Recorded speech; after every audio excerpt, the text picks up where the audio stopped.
that the entire kasa say say enipa dodo na timinya average yeah na ketua bi kotiye na dodo na antia na problem no one na senefa if you could just say me share the number of times we do Alisa this week so we do Alisa 4 times in 5 working days e just say utiye man bro so na wasefo no so de no mudi na problem no e do di Alisa no nkrofo e won twetwede how dey ni bre beba one way na ni bre no susu aso no one day up office obi che obi Alisa dey na say odidi peche yeah timesre kojo fojo leadership by example yeah so otu na makoma nunu nyina dey di Alisa yeah o wase no e dey na o dey man eti abasa kwa na onim e say so o hwe nti no so dey na ayemo ya package no ho ma udi mu yes and am say so odidi peche kwa no na de wo ho no ono so kakra wan eso no so a ono ni problem bia o do pa di wiase ni o manyina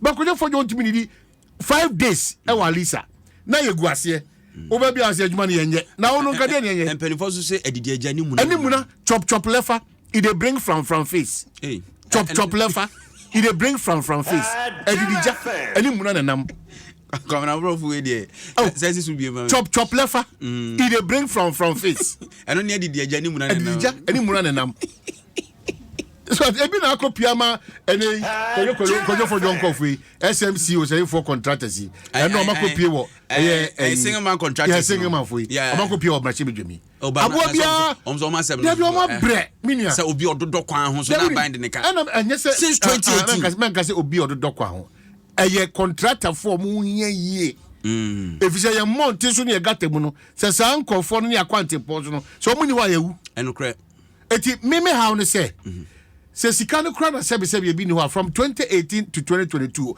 of amakwata wadaroma enimajuma wo ye yewura Christianity wadaroma enimajuma mo ye so from 2018 how do you expect that omo bahano more than 20 times because my host more big agenda so yes sense big agenda so bedwem so almost every space area of influence multimedia space no omatena so eti the case is so tap on Chenia oje wo no makojo parliament no nyesa o mo pese o mayu but won ade cheni bi wu bank bo si o mo koje ye ebusu sika bi o mo ko fa ye adamfo bi sika o mo ko fam ye all with the hope said they are going to serve Ghana because na Ghana show mo obosia 2018 but that's what I'm saying obosia 2018 so and sika ne value no eti yesre bebre yesre ta mesre no all these nkofo mo man o mo hwe sa nkofo kowish no mesre o mo hwe no mo era keno frata omape a minister na kras en kombinya no no na kasampo no so da ye na say no kra the minister no wunya no wanya no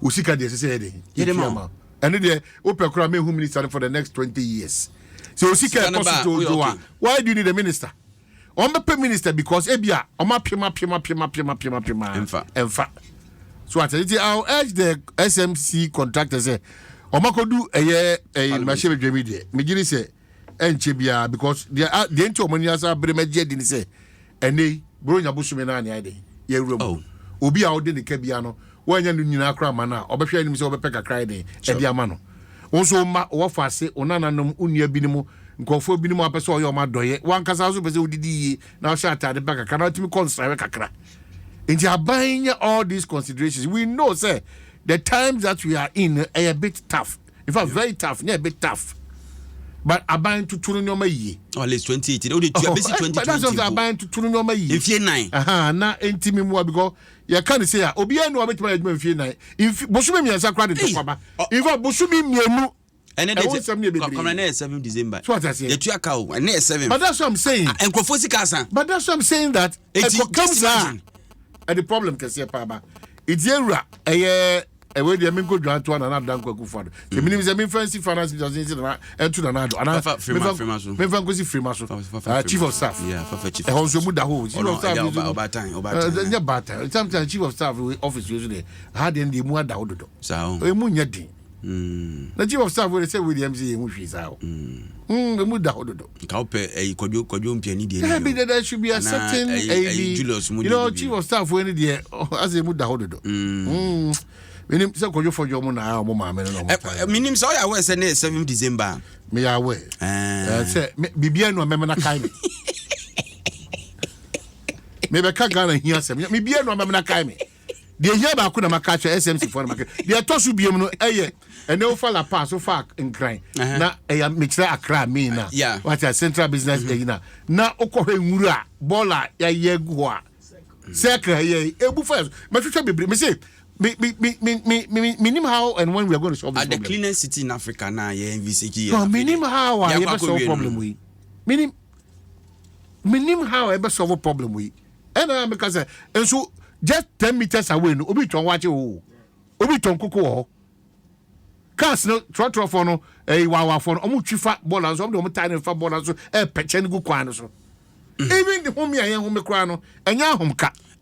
What are we doing to ourselves? And I know World Cup minimum say who follow teams are almost supporters ba stadium a mo hwe ball ni wi a. Ono sisa egu sisa if you ma ye na every stadium o. Omo ye ya ma fi Ghana for na call ye no. Last match after ye ni Uruguay match no. Omo so ba bi omo tena omo so wi no omo so asisa. Yeah. Eti nyame anim ne. They say suban ni betimi aye hu bibi o. Na say betimi o. Ye betimi asisa. Yan kasa ehun ya ye ntimi sisa. Ye emrano ye sha ye ni so ya ye hye mrana nkasa no ye na ebu mrana so enti ama ye hye so se momo hye mra ama ya bedi so na wo bu mrana so ebe na me metima bedi so ye nkofo yi ye nkasa ye hye mrana nkasa ni ye bu mrana so red light ye twam trotro drivers say ehunku akekekra be chom ke trotro driver taxi driver hwe mo twa red light mu myself for no almost about 70%.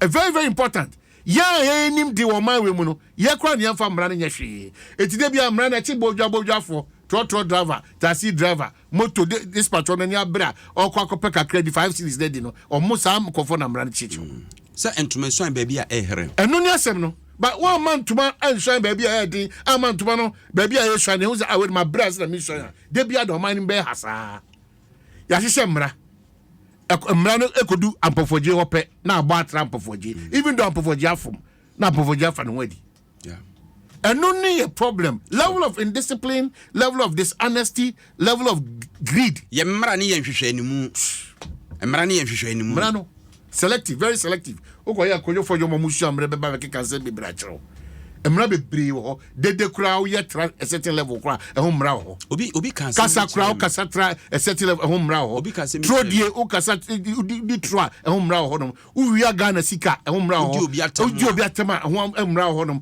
enne o no ya kasa a conflict of interest e ho mra wo babu sa kojo for you mra no. How well have we implemented the laws of this country? Political approach, that's how we solve the problems of this country. Or many problems, you know. Yen solve what's a Ghana problems, yes solve. Yes solve ni say an MPP or power. It is the area ya man want to inquire and they solve. NDC about the same thing. And then today the NDC is in opposition. Omo preach it is apostolic empowerment ministry. Yakwa sorry preach kwesiada. Like the MPP was in opposition what they were doing. Magana for nye. So makache Ghana for. Nye did the attempt na nyentokwa. Intricate na wo ye nyina ya fa no. Ghana for ne amanyosem for ne amanyuku for no. Sa intricate no. Ye nyina ye nkambom ne engine tum say ye nyina ne di ama Ghana ko dichi. Etiyense ya adwene. Yesu ene ye ban. Na nye amanyoku a yesisa. Any political positions yes any pan free and no and the there be no third force can change the destiny of this third force Ghana for exactly so should not buy ni adwene so we adwuma de bia meka now you buy adwuma now could do adwuma 11 o'clock now for bag 12 o'clock and 1 o'clock 2 o'clock who saba bejina bonti ka cheze Ghana edi now your contribution towards Ghana eden zawo centroni na tro Troni hoya na de bia person de ba man ma se obi anka se pudu onhie o se hye a na ye nyina nim de ekọ yeah se we central ay kan se manyoni na de bia de office and tricks na de ba my san tricks in one day about na go na sa o immigration ni u gina border na o gigi 556 ni 10 cities a enko gina ba bi nka se o man ni mo edin da na o man no ye ni o man koyi o ka hobi u jedini me to ade when we say me to bank me biemani ayi me sika fi wallet mu di amount bank ya pro no atichira rubber bag black mu na dey am me fast go me car boot me ko do fi me say kwese da uja show them or mind boy o man before so a collective responsibility sure o ye assembly ni continue property rate Udru on ma. Now no share left to share right also no man say we dey the man 20 million fatwa say. Now man yen tumpo one the be tumpo. ECG for so mu pie nya obi anom twan light. That's the point. And no man kosu o man we mu titru be titru pa ye habo.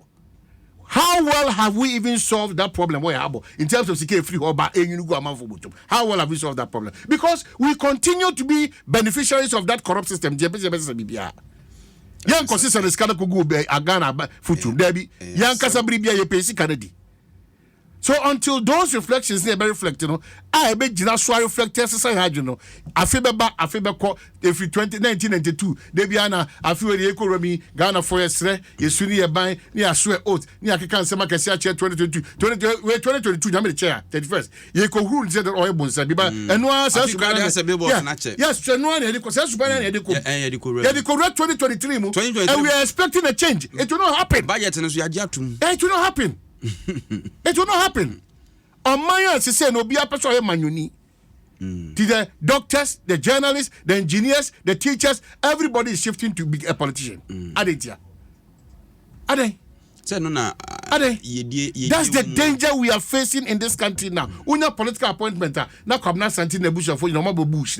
You good say say obeye djuma sura mo my Ghana and aske be you gubotom about the di because unya political appointment that's the next 2-3 years no. Unya political appointment I wanna tell you enim ne shebre.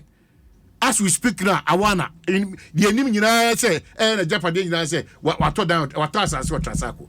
Within 6 months now, I want to buy one Transako. Was it triple apartments? Nobody is saying that your graph should not grow, but your graph should not grow at the expense of the majority of people. Yeah. How come I want to know why ya? Who here ya Transako as I said 6 years? Who to mean to a foundation cry? Political appointment. They say what's your apartment for? It's got to find way. Where's Musimianka?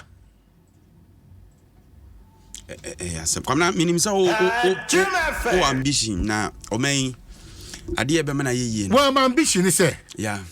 Ye nyina hu betima hare na me nkokolebu a me sesa da ho a obi etwifa no so na ma se nose mask am yi mi nose mask a doctor for the next for nyina di mirike oh man na one kan is that how we want this country to go? David this on nyame andom me na ma menya kwasitum multimedia ansha akame sister yes akame sister the down go wuko.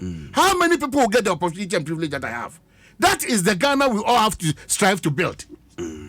That's it.